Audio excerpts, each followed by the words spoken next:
नमस्कार दोस्तों। और क्या हाल है? कैसे हैं आप सब? तो प्रैक्टिस वगैरह सब ठीक ठाक चल रहा है? मॉक एग्ज़ाम देना स्टार्ट किए कि नहीं? तो आज का जो सेशन है वो एक बहुत काफ़ी पॉपुलर एक क्वेश्चन है, उसका क्लैरिफिकेशन दे के स्टार्ट करूँगा। वो क्वेश्चन है कि हिंदी स्टेनोग्राफर्स को इंग्लिश और इंग्लिश स्टेनोग्राफर को हिंदी ये सीखना मैंडेटरी है कि नहीं। ये आपके जो एसएससी नोटिफिकेशन है, ऑफिशियल नोटिफिकेशन, उसमें आपने देखा होगा, उसमें लिखा रहता है कि आपको सीखना है। तो जैसे कि आप सबको पता होगा, एसएससी का ऑफिशियल नोटिफिकेशन में लिखा रहता है कि the person applying for stenography test in English और Hindi will be required to learn English और हिंदी वाइस वर्सा। जिसको इंग्लिश पता है उसको हिंदी सीखना है, जिसको हिंदी पता है उसको इंग्लिश सीखना है आफ्टर जॉइनिंग। तो ये चीज़ कितना ज़्यादा इफ़ेक्टिव है या कैसे इम्प्लीमेंट किया जाता है, उसके रिगार्डिंग बहुत सारे डाउट्स है कैंडिडेट्स के अंदर, एस्पिरेंट्स के अंदर। और काफ़ी ज़्यादा मुझे इसके ऊपर कमेंट्स मिला है। तो सारे कमेंट्स में मैंने ये लिखा था कि मैं वीडियो बनाऊंगा, तो थोड़ा लेट हो गया, लेकिन ठीक है, देर से ही सही, लेकिन देर है दुरुस्त है। तो आज मैं ये बात पूरा कच्चा चिट्ठा इसका मैं खोलने वाला हूँ। जो मेरा रियल एक्सपीरियंस है, जो मेरा नॉलेज है, उसका ऊपर बेस करके आज पूरा ये क्लॉज और ये कंडीशन क्यों रखा है एसएससी ने, ये मैं आपको क्लियर कर देता हूँ। देखिए, पहले जब ये कंडीशन नहीं हुआ करता था, उस समय क्या होता था कि हिंदी स्टेनो बहुत सारे होते थे, ठीक है। अब लोग क्या होते हैं कि सरकारी नौकरी मिलने के बाद ना, वो काम के रिगार्डिंग बहुत ज़्यादा कैजुअल हो जाते हैं। उनका एक रवैया बन जाता है कि भैया काम नहीं करना है ज़्यादा, या काम को ऑल टुगेदर एवॉइड करते रहो, क्योंकि सैलरी तो हमको मिलेगी ही महीने का। मैं आपको बैकग्राउंड की कहानी बता रहा हूँ क्यों ये क्लॉज लाया गया। तो उस समय क्या होता था कि काफ़ी ज़्यादा दिक्कतें आती थी। इंग्लिश वाले जो है वो हिंदी में नहीं करना चाहते थे। हालांकि मैं ये कहूँगा कि इस विषय में थोड़ा डिस्क्रिमिनेशन है। जो भाषा है ना इंग्लिश का, इंग्लिश भाषा में या इंग्लिश लैंग्वेज में हमारे देश के मिनिस्ट्रीज़ और डिपार्टमेंट्स में ज़्यादा काम होता है इंग्लिश लैंग्वेज में, except a few departments like राजभाषा विभाग, होम मिनिस्ट्री में कुछ विभाग। तो एक्सेप्ट दोज फ्यू डिपार्टमेंट्स, बाकी में ज़्यादातर इंग्लिश भाषा का यूज़ होता है। इस विषय में कोई डाउट मत रखिए।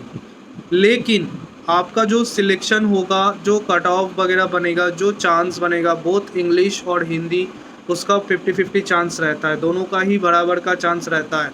कुछ डिपार्टमेंट्स जैसे आईबी वगैरह, जैसे कैट हो गया, वो ये लोग क्लियर करके ब्रैकेट में लिख देते हैं कि इनको इंग्लिश स्टेनो चाहिए या हिंदी स्टेनो चाहिए तो कितना चाहिए, तो वो सब क्लियरली ब्रैकेट में लिखा रहता है। तो ओवरऑल देखो, वेटेज सेम रहता है इंग्लिश और हिंदी का। लेकिन नौकरी लगने के बाद ना, पहले लोग कतराते थे हिंदी वाले इंग्लिश में, कुछ लोग तो फ्लैटली वो रिफ्यूज़ कर देते थे। वो बोलते हैं कि भैया मैं इंग्लिश स्टेनो भरती हूँ, हिंदी स्टेनो भरती हूँ, मुझे इंग्लिश से कोई मतलब नहीं है, और ना ही मुझे आप ज़बरदस्ती कर सकते हो इंग्लिश में काम करवाने के लिए। सरकारी नौकरी में एक बार नौकरी लगने के बाद ना, काम नहीं करने का 100 लाखों बहाना मिल जाता है आपको। और अधिकारी जो है ऐसे सिचुएशन में फंस जाते हैं ना, उनको काम निकलवाना मुश्किल हो जाता है। ऐसा बहुत केस हो चुका है। तो उसके बाद SSC in consultation with departments और after getting various miscellaneous suggestions from other departments, उन्होंने इस क्लॉज को ऐड किया अपने जो एग्जिस्टिंग जो ड्राफ्ट बना हुआ था नोटिफिकेशन का, उसमें ये ऐड कर दिया कि you will be required to learn. अब देखिए, ये अपने आप में ना जो लाइन है बहुत वेग है। वेग मतलब क्लियर नहीं है, ठीक है। यू विल बी रिक्वायर्ड, आपको सीखना पड़ेगा, आप ज़रूरत पड़ेगा आप सीखें। तो कैसे सीखोगे आप, इसका रिस्पॉन्सिबिलिटी कौन लेगा, ये उसमें क्लियर नहीं है। अथॉरिटी आपको सिखाएगा या आपको खुद से सीखना है, क्या है इसका सिस्टम, क्या है इसका, कोई क्लैरिफिकेशन इसमें नहीं है। क्या कोई डीओपीटी रूल बाध्य करता है कंपलसरी करता है। कहीं पे ये शब्द लिखा है क्या मैंडेटरी है, कंपलसरी है? ये चीज़ नहीं लिखा है, ये बाइंडिंग नहीं है। आपको समझना पड़ेगा, लैंग्वेज का डिफरेंस है। यू विल बी रिक्वायर्ड का जो सेंस बनता है वो क्या, it is mandatory to learn और you will be compulsorily required, वो तो नहीं लिखा है ना। कंपलसरी, मैंडेटरी, ये जो शब्द है ना ये बहुत स्ट्रॉन्ग वर्ड्स हैं। इससे आपके ऊपर भविष्य में अगर आप मना कर दो ना, लीगल एक्शन आपके ऊपर ले सकते हैं अगर उसमें ये कंपलसरी और मैंडेटरी घुसाते, ये वाला वर्ड उसमें ऐड करते आगे या पीछे, जैसे मतलब सूटेबली अगर ऐड करते, लेकिन नहीं ऐड किया गया। रिक्वायर्ड ऐड किया। रिक्वायर्ड काफ़ी हल्का सा लाइट सेंस में बोला जाता है रिक्वायर्ड, कि आपसे अपेक्षा की जाएगी कि आप हिंदी स्टेनो हो तो आप इंग्लिश स्टेनो आपको आना चाहिए, और अगर आप इंग्लिश हो तो हिंदी आना चाहिए। अब मैं आपको फ्रैंकली एक बात बताता हूँ कि ये पूरा ही डिपेंड करता है ना, जॉइनिंग वगैरह सब हो जाएगा, सब कुछ के बाद ये डिपेंड करता है आपके इमीडिएट रिपोर्टिंग ऑफिसर के ऊपर, या आपके कंट्रोलिंग ऑफिसर के ऊपर, या आपके डिपार्टमेंट के ऊपर। मेनली आपके कंट्रोलिंग ऑफिसर या रिपोर्टिंग ऑफिसर के ऊपर ये डिपेंड करता है। अगर वो हिंदी भाषी है और हिंदी में ज़्यादा चिट्ठी बनाता है तो वो एक तरीके से आपको बार बार बोलेगा कि आप जो है हिंदी सीख लो, इंग्लिश स्टेनो को बोलेगा, लेकिन ये कम होता है। मैं ये भी आपको बताना चाहूँगा, अगर आप इंग्लिश स्टेनो सीख रहे हो तो पॉसिबिलिटी कम है, चांस कम है कि आपको हिंदी सीखना पड़े। मैं ये नहीं बोल रहा हूँ चांस नहीं है, लेकिन कम है, ठीक है। और अगर आप हिंदी स्टेनोग्राफर भर्ती हो, ये पॉसिबिलिटी ज़्यादा है, चांस ज़्यादा है कि आपको इंग्लिश स्टेनो सीखना पड़े।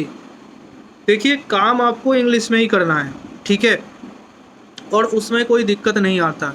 मैं आपको पूरी तरीके से मैं निश्चिंत करना चाहूँगा कि आप चाहे इंग्लिश आपको कितना भी कम आता हो, आप हिंदी स्टेनोग्राफर होके अगर आप काम में आओगे ना, ऑफिस में जब आप आने लगोगे, ऑफिशियल चीज़ें धीरे धीरे आप करने लगोगे, आप ऑफिशियल इंग्लिश सीख लोगे।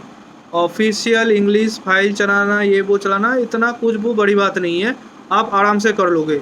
मैं आपको इस बात का मैं निश्चयता देता हूँ, आश्वस्त करना चाहूँगा आपको, ठीक है।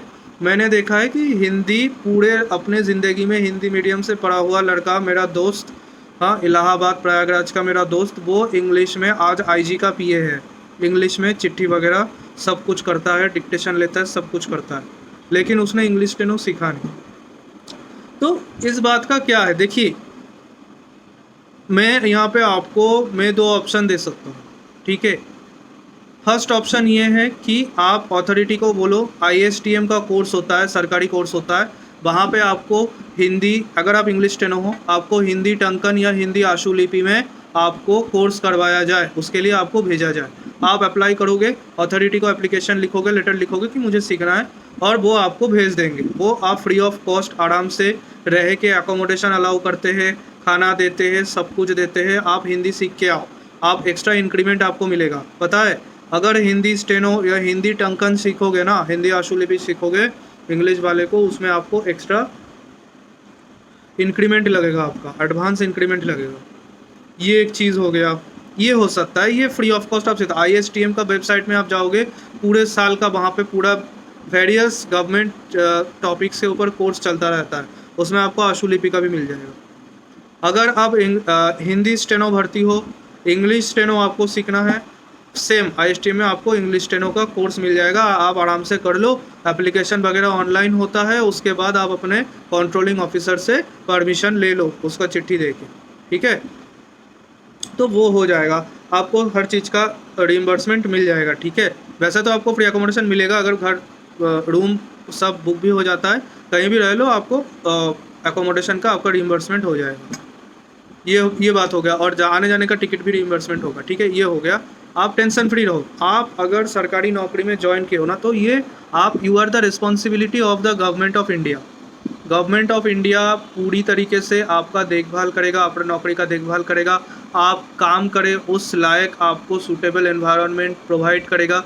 ये सरकार की जिम्मेदारी है, आपको कोई टेंशन नहीं लेना। ये हो गई 1 नंबर बात।